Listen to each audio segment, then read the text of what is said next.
भवानी शंकरो वंदे श्रद्धा विश्वास रूपेण। माँ भवानी श्रद्धा, भगवान शंकर विश्वास है। तो जब हमारा श्रद्धा और विश्वास अटल हो जाता है, प्रबल हो जाता है, फिर जीवन में कौन आता है? भगवान शंकर और पार्वती के जीवन में कौन आया? बोलो। भगवान कार्तिक। और कार्तिक को हमारे यहाँ अंग्रेजी में लीपर कहते हैं, अटैकर कहते हैं। एक युद्ध के देवता हैं।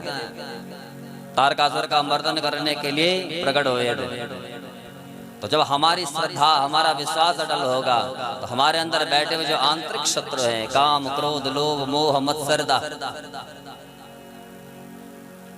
तो तब ये सब नष्ट हो जाता है। हमारे जीवन में युद्ध का वो देवता प्रकट होता है और इस अंदर बैठे हुए जो आंतरिक शत्रु हैं उनको, उनका संहार कर जाता है। तो जब हृदय में बैठे हुए आंतरिक शत्रु मर जाएं, तो फिर जीवन में कौन आता है? भोले बाबा के जीवन में फिर गणेश आए। और गणेश कौन है? गणेश है बुद्धि के देवता।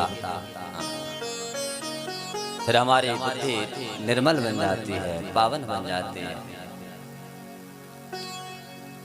और जिसकी बुद्धि निर्मल है, जिसकी बुद्धि पावन है, हमने कल भी कहा है, भगवान कहते हैं उसने मुझे घर बैठे बैठे पा लिया।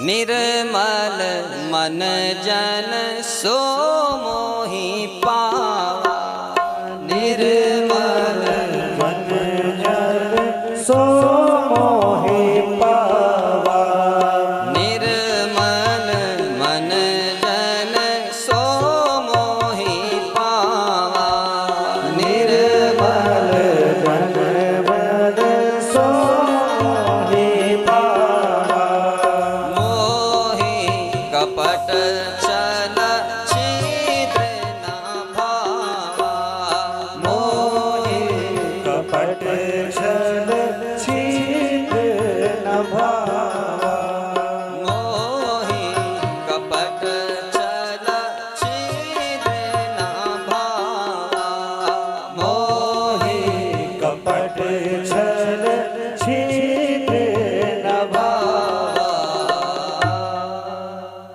निर्मल मन, इसका मन एकदम निर्मल हो गया है। भगवान के तो उसने मुझे पावा, पा लिया है। तो जब हमारा हृदय पावन हो जाए, बुद्धि निर्मल हो जाए, मन निर्मल हो जाए, तो उसके जीवन में भगवान आते हैं। इसलिए इस हृदय को एकदम खोखला बनाना। संसार में आए हैं, न जाने कितना हमारा समय है, वहां भी हम द्वंद्व में जीते हैं। हमेशा कला परिवारों में देखें, भाई भाई में देखें, न जाने कब बुलावा आ जाए, कब यहाँ से चले जाएं। दुनिया कहेगी अच्छा हुआ चला गया, इसका तो स्वभाव ही है। 4 दिनों की चांदनी फिर अंधियारा होना है। इंसान तुझे इस दुनिया से एक रोज चले ही जाना है। इसलिए जितना समय मिला है आनंद में जी, मस्ती में रही। घर परिवार पूरी जिम्मेदारी इसको निभाइए, लेकिन उस भगवान को नहीं भूलना है। कथा सुनाएंगे आज आप, जिसकी हम परसों चर्चा कर रहे थे। 3 महीने माँ के गर्भ में भगवान को पुकारता रहा, और 10वें मास में जब बाहर आया तो उसको भूल गया, जिसकी स्तुति माँ के गर्भ में गा रहा है। सोजे कहते हैं सोन का दृश्य, भगवान ने पितामह भीष्म, जहां हमने कल कथा को विराम दिया था, जिन्होंने अपनी निर्मल बुद्धि, निर्मल मन सहित बुद्धि भगवान के चरणों में समर्पित की थी। भगवान ने उनके शरीर का, उस पार्थिव देह का अंतिम संस्कार किया पांडवों के साथ मिलकर के। बाद में भगवान अपने द्वारिका में आकर के अवस्थित हो गए। बहुत समय व्यतीत होने के बाद कालांतर में इनके यहाँ उत्तरा के गर्भ में पांडवों का जो बीज था, अभिमन्यु का जो बीज था, जिसका रक्षण भगवान ने किया था, उस पुत्र का जन्म हुआ, नाम रखा परीक्षित।